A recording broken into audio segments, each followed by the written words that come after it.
ہزاروں سال پہلے حضرت ابراہیم علیہ السلام ایک بار آرام فرما رہے تھے، تبھی آپ کو نیند آ گئی، تو آپ کیا دیکھتے ہیں کہ اللہ تعالیٰ فرماتا ہے، اے ابراہیم اپنے سب سے پیارے اور عزیز چیز کو میری راہ میں قربان کرو۔ چنانچہ صبح ہوئی تو آپ نے سوچا کہ نبی کا خواب کبھی غلط نہیں ہو سکتا، جھوٹا نہیں ہو سکتا، تو آپ کے پاس کافی تعداد میں اس ٹائم اونٹ ہوا کرتے تھے۔ آپ نے 100 اونٹوں کی قربانی دے دی۔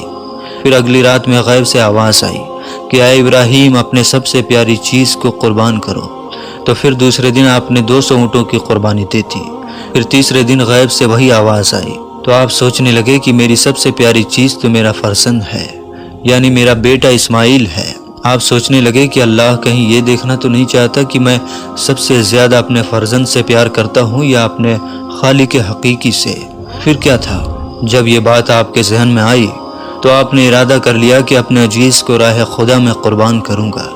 پھر آپ نے حضرت ہاجرہ سے کہا، اے ہاجرہ میرے بیٹے کو غسل کراؤ، نئے کپڑے پہناؤ اور خوشبو لگا کر بالکل اس کو تیار کر دو، ہم اپنے دوست کے گھر دعوت میں جا رہے ہیں۔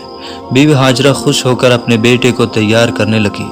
پھر حضرت ابراہیم علیہ السلام اپنے بیٹے کو لے کر فلسطین سے مکے کی طرف روانہ ہونے لگے۔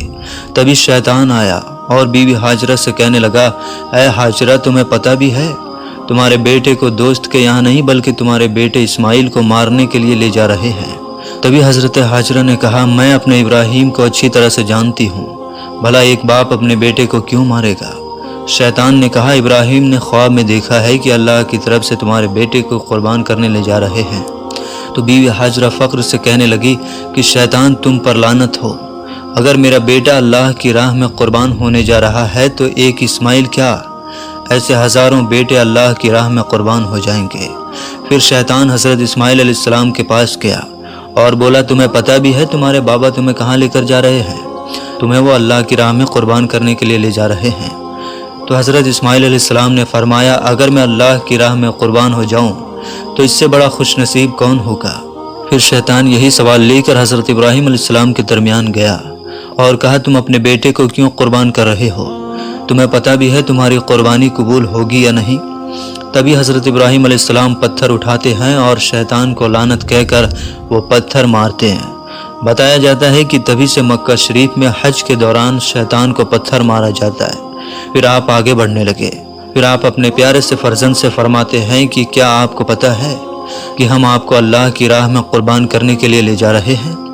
تبھی حضرت اسماعیل علیہ السلام کہنے لگے، بابا اس سے بہتر میرے لیے کیا ہوگا کہ مجھے اللہ کی راہ میں ایک اللہ کے نبی قربان کرنے کے لیے لے جا رہے ہیں، لیکن بابا میری ایک التجا ہے کہ جب میرا گلا کٹے گا تب آپ دیکھ نہیں پائیں گے، اس لیے رسی سے میرے ہاتھ اور پاؤں دونوں اچھی طرح باندھ لینا، اور بابا میں چاہوں گا آپ اپنی آنکھوں میں بھی پٹی باندھ لیں تاکہ آپ کو رحم نہ آ جائے۔ بس پھر کیا تھا، حضرت ابراہیم علیہ السلام نے اپنے بیٹے کے ہاتھ اور پیر اور آنکھوں میں پٹی باندھ لی اور اپنے ہاتھوں میں چھری لے کر آسمان کی طرف دیکھا اور کہا، اے اللہ اگر تو مجھے 1000 اسماعیل دیتا تو ہزاروں اسماعیل کو تیری راہ میں قربان کر دیتا۔ یہ کہہ کر جیسے ہی گردن کی طرف چھری لے جانے لگے تو اللہ تعالیٰ نے فرمایا، اے جبرائیل جا، جنت سے ایک جانور لے کر جا اور اسماعیل کو ہٹا کے اس جانور کو اس کی جگہ رکھ دے۔ ابراہیم اپنے امتحان میں پاس ہو گیا۔ جیسے ہی آپ نے چھری کو پھیرتے ہی جب خون بہنے لگا تو آپ نے اپنی آنکھوں سے پٹی کھولی تو کیا دیکھتے ہیں کہ ان کا بیٹا صحیح سلامت ہے اور ان کے ساتھ کھڑا ہے۔ نیچے دیکھا تو ایک دمبا جن کو ہم بھیڑ بولتے ہیں وہ حضرت اسماعیل علیہ السلام کی جگہ قربان ہو چکا ہے۔ حضرت ابراہیم علیہ السلام نے اللہ تعالیٰ کا شکر ادا کیا اور غیب سے آواز آئی، اے ابراہیم یہ امتحان تا قیامت تک یاد رکھا جائے گا اور تیری سنت کو ایمان والے ہر سال یاد کریں گے اور اللہ کی راہ میں قربانی پیش کریں گے۔ تبھی سے یہ سلسلہ جاری ہوا۔ عید کے 70 دن بعد یعنی 2 مہینے 10 دن بعد بقرعید منایا جاتا ہے۔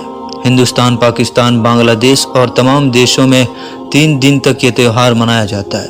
غلف دیشوں میں 7 دن تک منایا جاتا ہے، جس میں دمبا، بکرا، اونٹ اور حلال جانوروں کو قربان کیا جاتا ہے۔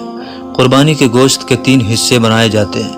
پہلا حصہ غریبوں مسکینوں کے لیے، دوسرا حصہ رشتہ داروں کے لیے اور تیسرا حصہ اپنے گھر کے لیے کیا جاتا ہے۔ بقرعید کو عید الاضحیٰ بھی کہا جاتا ہے۔ جو لوگ قربانی کر رہے ہیں وہ لوگ خاص کر غریبوں کا ضرور تقسیم کریں۔